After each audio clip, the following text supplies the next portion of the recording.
Hi everybody, my name is Ossama Alami. I'm going to talk a little bit about, I think we have an echo from London. Yeah. I'm going to mute them. Sorry, I'll just mute. I'll mute. Thanks, Kevin. I'm going to have a quick talk a little about, making money, which is, I'm sure, a item of interest. So I'm going to talk a little about Google Play and other monetization strategies for not only Google TV apps, but just generally for Android applications. A lot of this stuff might be very introductory to you, very basic if you're an Android developer already, but I'll just run through some stuff that might be useful for you. So I think most of you know this. What is Google Play? It's an app marketplace for compatible Android devices. So it's worth noting, because I get this question a lot, that there is one Google Play store across all devices, including TV. So the applications that you access through Google Play on TV, those are all loaded into Google Play. And there is one marketplace. Now, there's Christian covered what filtering criteria is applied to the TV. Primarily, the marketplace will assume that any application that does not explicitly say that it does not require touchscreen requires touchscreen, and so will not show up on TV. Since TV does not have a touchscreen, the primary way that we filter out the vast majority of mobile and tablet apps on Android, on Google Play, is through that touchscreen requirement. I'll run through a little bit of the basics. Google Play, you can publish at any time and as many times as you want. There's no review process to build an app and then publish it. So you have immediate access to your users to send them updates or time whatever you want to deploy your app. And then the process is pretty simple. Develop your application using the Android SDK, which all of you are already busy doing. Register for a Google Play account, a merchant account, and then hit publish. Set up your APK, set the filtering options that you want, and publish. And there's a couple of options. Some are new, some are have existed for a while, for how do you target your application to a specific set of users. We have compatibility targeting. This is the way we primarily suggest that you target specific devices by the capabilities that they have. So if you're building an app, say for a mobile device that requires GPS, you target the fact that it needs GPS to run. You can target screen sizes, you can target screen densities, hardware and software features, and whether the platform supports native code or not. You can do business targeting by countries. Google TV is currently available in the US only, but we're launching internationally. So if you do want to target the entire world, you can target the entire world, or if you want to target everything just in English, you can do that as well. If you're building a mobile app, you can also target by a specific carrier. And then we support multiple APKs. So this is one listing in Google Play for your application, but separate packaged APKs targeted to whatever you want. So you can have one separate packaged APK for TV and one for mobile, and this will be one listing in market. So this is useful if you want to point users to a specific page in Google Play where they can install your app, and when they click install, they'll see that it's available for their TV device as well as their tablet and as well as their phone.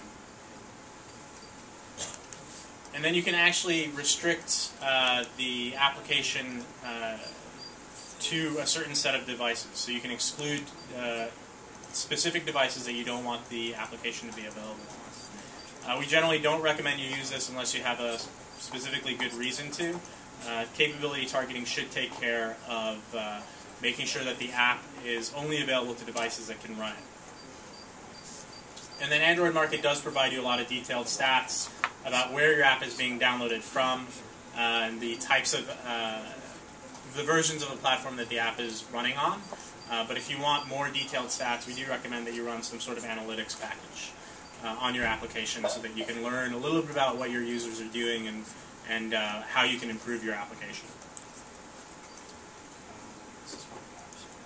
So I'll talk a little about how you can monetize your application if you choose to. There is always, you can always create a free application in Google Play as well as a paid application. We've had these for a long while. Users like free apps. You can monetize through advertising. You can monetize through affiliate models. If users we find on TV are more likely to buy applications as well.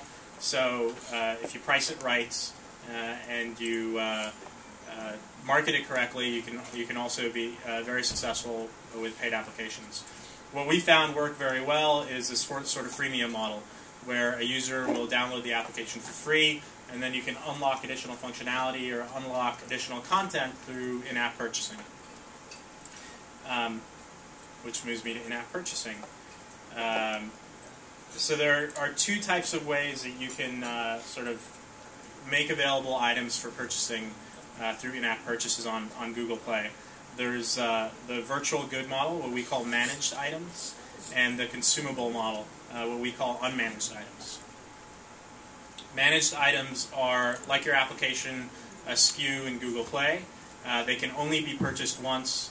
And then the application can ask Google Play to replay all the purchases that have been made. So a good example of this is, say, you're making a specific video available in your application, or you're unlocking a new feature of your application. This would be something that you'd want your users to purchase once, and this is something that if the user wipes the device or installs it on a different device, they've already paid for your application, you want to make sure that they have this functionality unlocked as well. And then there's unmanaged items. This is sort of consumables. If you have a game where people can do in-app purchasing to maybe purchase 10 points, which then they can use to unlock some other feature, you'll want the user to be able to purchase this more than once. So this is an unmanaged item. It's a SKU in market just like everything else. And it'll enable you to sort of sell something more than once. And then we've listened to a lot of feedback from developers on how raising discoverability of great applications in market. And we have some new tools for doing that, both on the TV as well as on the Google Play website.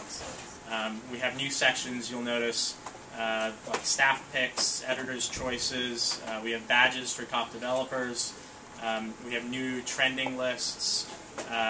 So there's lots of ways that your application, if you build a great app, can be highlighted on Google Play. But in addition to highlighting on Google Play, you'll also want to market it on your own site. So most of you already know that you can install applications directly from Google Play, the website. So the great thing here is that if a user discovers your application, say their work, and it's a TV app, you can link directly to that listing in Google Play on play.google.com on the website. And then from that website, the user can click install and install directly to their device so that when they get home, the app's there and ready and waiting for them. So this is a great way to sort of connect the Google Play Store with your site, drive users there, and drive downloads and installations of your app. On the Play Store, you'll want to make sure that you market your app well. So you have rich descriptions. Everything that's listed as optional when you publish an application, like screenshots or featured banners, promo banners. You'll want to consider those as required. And the fact of the matter is we can't feature an application that doesn't have a feature image. So if you want to make sure that you have the best chance of getting featured, you want to treat all those optional fields as required. And since you all are playing with the TVs and have been for a while, you've probably visited Google Play on the TV. This is what it looks like, slightly different than what it'll look like on your phone. But we do have what we call the hero banner up top, the 3 carousel image bar. We usually feature 3 to 5 applications up there. And then we have the featured for TV section, which currently we have about 100 applications that are featured there. This is the install screen. It has all the same things that you'll find on your phone or your tablet. Ratings, allows user to write a review, see how many downloads your app has, see what's new, see screenshots, etc. So again, it's worth pointing out that users find applications both on the web while they're browsing, through social media, through your websites, as well as on device through the Google Play Store and through advertisements in other applications. We get a lot of questions about our featuring criteria and our featuring process. It's pretty simple what we look for.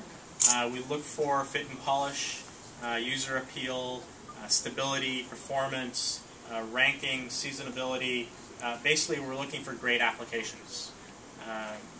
We're not looking for things that are straight ports from other platforms, that don't look like they are meant to run on TV. For TV specifically, we're not looking to feature mobile applications that look like they've been built for a phone but happen to run on TV.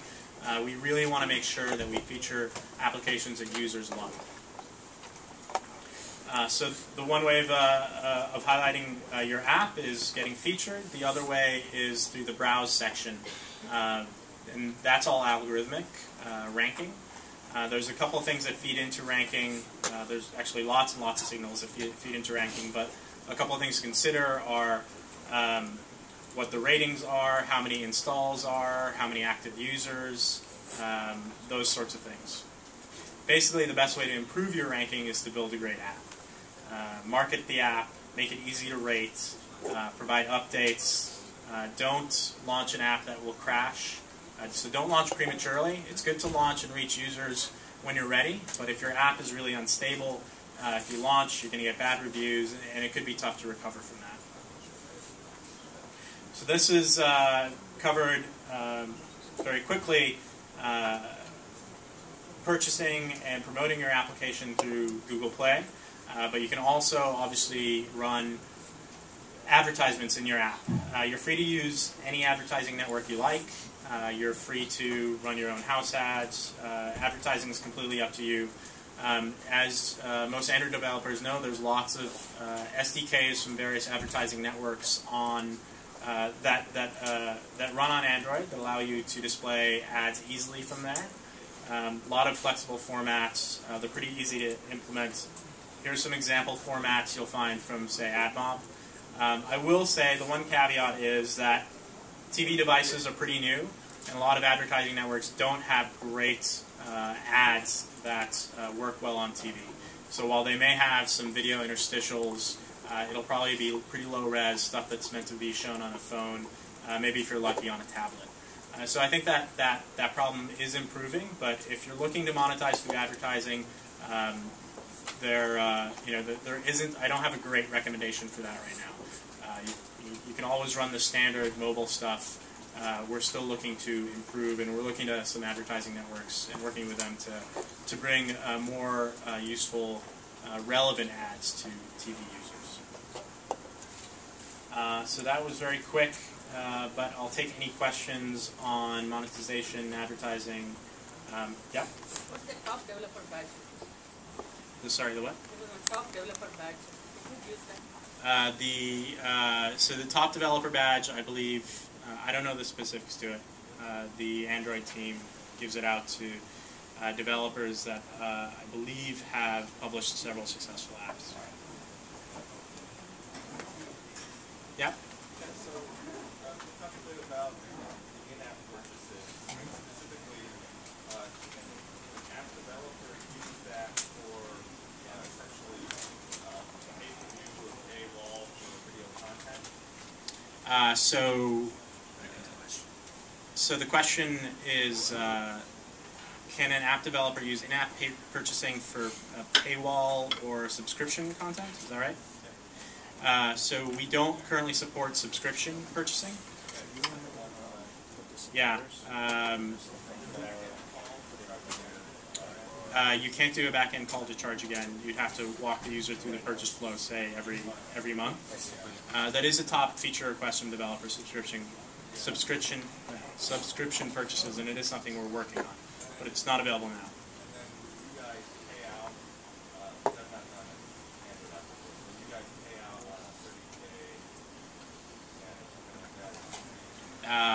actually don't know the specifics of when we pay out, but it's all available on the publisher sites for Google Play.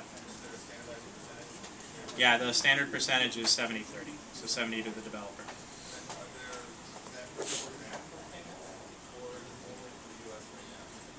The question was, does it support international payments? Yes. I don't know the number of countries. I believe we just launched payments in Israel and a couple other countries. It's through Google Wallet, yeah. There may be slight differences, but I mean it's on the order of hundreds of, or dozens of. I actually don't know the specifics, but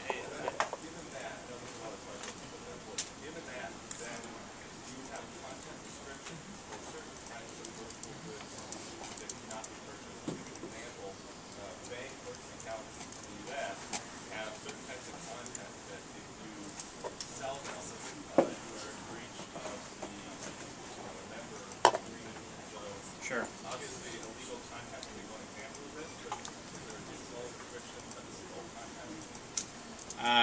It's a good question. The question was, do we have restrictions per country on what sort of virtual goods can be sold? I actually don't know the specifics of that, but I'll look it up and I'll follow up with you. Yeah. Well, adult content's not allowed on Google Play. So that then you allow the platform paywall mechanism?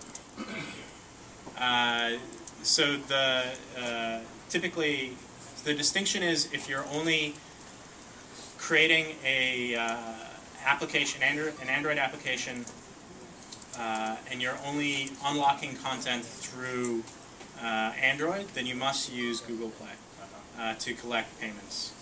If you have, say, a service that's available on a variety of different platforms, including the web, and you have your own way to, your own purchase flow there, then you can use that. Sure. No, those are all great questions. Yep.